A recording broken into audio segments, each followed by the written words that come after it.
একটা blog share করি তোমাদের সাথে, তো দেখতে থাকো। আশা করি সবাই ভালো আছে আর আমিও বেশ ভালো আছি। তো চলো দেখো, প্রথমে সকালবেলা উঠে পড়েছি। আর উঠে মানে আমার বাবা প্রত্যেক দিন রাত্রিবেলা 1:30, 2, 2:30টার সময় ঘুমাচ্ছে, আর সকালবেলা বাবু উঠছেই না। তো তাকে উঠালাম 11:15টার সময়। তো ওঠানোর পরে তো সে বসে আছে, চলো দেখো বসে আছে। কি বাবা তোমার হাতে কি বাবা? পয়সা। পয়সা নিয়ে কি করছো? পয়সা নিয়ে গোল গোল করছো? কই দেখি তোমার পয়সাটা একটু দেখাও। এই দেখো বন্ধুরা, পয়সাটা যে গোল সেটা কিন্তু আমার বাবা জানে। পয়সা নিয়ে কি করছো বাবা বলো? বলো কি করছো? খেলা করছো? পয়সা দিয়ে কি খেলা করছো বাবা? গোল গোল জিনিস করছে, দেখেছো বন্ধুরা, মানে গোল গোল খেলা করছে। তাই সবাইকে বলো সবাই ভালো আছো? সবাইকে বলে দাও সবাই ভালো আছো। আচ্ছা, খাবারের জিনিস করছো। সবাইকে বলো ভালো আছো।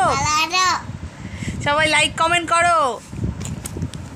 আবার দেখতে এইদিকে এসছে, বলো সবাই লাইক কমেন্ট করো। বলো ওই দিক থেকে বলতে হবে, বলো লাইক কমেন্ট করো। দেখো, দেখার জন্য আমার সামনে আমাগুড়ি কেটে আসছে। যাই হোক, ওকে দুধ খাইয়ে দিয়েছি, এখন হচ্ছে আমি একটু রান্না করব। তো চলো, তুমি খেলা করো বাবা। কুটু কুটু কুটু কুটু কুটু কুটু কুটু কুটু চলে এসেছি। আর রান্নাঘরে এসে আজকে বেশি কিছু একদমই রান্না করবো না, কারণ দুদিন অনেক ভালো মন্দ খেয়ে নিয়েছি। তো আজকে ভেবেছি সোয়াবিন রান্না করব, ডাল রান্না করব, আর হচ্ছে ভেন্ডি সর্ষে বাটা করব। বেশি কিছু করবো না, কারণ হচ্ছে সত্যি কথা ভাল লাগে না, 2-1 দিন মাংস টাংস খেলে না আর ভাল লাগে না। তো সেটাই এখন রান্না করে নিচ্ছি। এদিকে ভেন্ডি কেটে রেখেছি, এটাকে সর্ষে বাটা করবো, আর এদিকে ডাল রান্না করে রেখেছি। আর সব থেকে বড়ো কথা হচ্ছে ছেলের জন্য তরকারি করবো একটুখানি কলা ঠলা দিয়ে, আর হচ্ছে সোয়াবিন রান্না করবো, ব্যাস এইটুকুই বন্ধুরা। এই দেখো বন্ধুরা, তারপরে আমি ভেন্ডি সর্ষে বাটা করতে শুরু করে দিয়েছি। আজ থেকে আমি প্রত্যেক দিনই ছোটো ছোটো করে ব্লগ শেয়ার করব। তোমরা প্লিজ সবাই একটু পাশে থেকো, একটু সাথে থেকো। যাই হোক, আমার গল্প তাহলে তোমরা একটু একটু করে জানতে পারবে। আমি যা ফিল করছি তোমাদেরই সেগুলো বলার চেষ্টা করব। এতদিন বলিনি, ভাবতাম বলবো, কি ভাববে লোক, কী করবে। তো ভাবি চলো, সবাই বলে তো আমিও বলি। জীবনে সবারই কষ্ট, দুঃখ, আনন্দ সবই আছে। তো এই যে ভেন্ডি সর্ষে বাটাটা আমি জল দিয়ে করি, বিকজ ওই ছ্যাঁকড়াগুলো বাদলে বাজে লাগে, তাই ফেলে দিয়ে এর জল চিপড়ে চিপড়ে করি। বিয়ে হওয়ার পরে সে প্রথম বউ, মানে বড় বউ বা ছোটো বউ যেই আসুক, ফার্স্টে যে আসে না তার ভীষণ লাভ। সে যদি ছোটো বউ আগে আসে তার লাভ, আর আগে যদি স্বাভাবিক বড় বউই বেশি আসে, কিন্তু ছোটো বউ যদি ফার্স্টে আসে তার লাভ। আমি দেখেছি, এটা আমাদের এখানে আশেপাশেও আছে, তো তা দেখেই আমি বলছি। প্রথমে আসলে না সে সবার মানে সব কিছু মানে নয়নের মণি হয় এক প্রকার, সব কিছুর জন্য কিন্তু লড়াই করতে হয় না। কিন্তু সেকেন্ডে যে আসে, সে ছোটো বউ হোক বা বড় বউ, তাকে লড়াই করতে হয়। মানে সব কিছুতে একটা ভাগাভাগি, মানে আলাদা একটা ব্যাপার আসে। সেটা কিন্তু সত্যি বলছি, একমাত্র সেই বাড়িতে এগুলো হয় না যে বাড়িতে প্রায় সমকক্ষ টাইপের বউ আসে। মানে ধরো সেম শিক্ষিত, সেম ফ্যামিলি ব্যাকগ্রাউন্ড থেকে ওরকম টাইপের আসলে হয়তো একটা গণ্ডগোল বাঁধে না। তাছাড়া না, সব বাড়িতেই মোটামুটি গণ্ডগোল বাঁধেই সেকেন্ড বউ আসার পরে।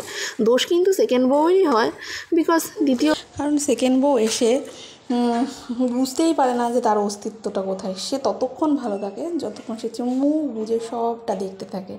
সে কেমন অতিথির মতো, গেস্টের মতো যদি থাকে, মানে যেমনভাবে আগে থেকে চলতো সেখানে যদি কিছু না বলে, মানে আগের থেকে যেমন চলছে তেমন যদি সে কন্টিনিউ চালাতে থাকে, তো দেখবে সে দিব্যি খুব ভালো। কিন্তু সেই যেদিন থেকে বুঝতে পারবে যে আমি কোথায়, তো সেদিন থেকেই সমস্যা শুরু। যাই হোক, তো কি আর বলবো বলো, এটা সবার সংসারে হয়। যদি হয়ে থাকে এরকম টাইপের, তো তোমরা প্লিজ একটু কমেন্ট করে দিও।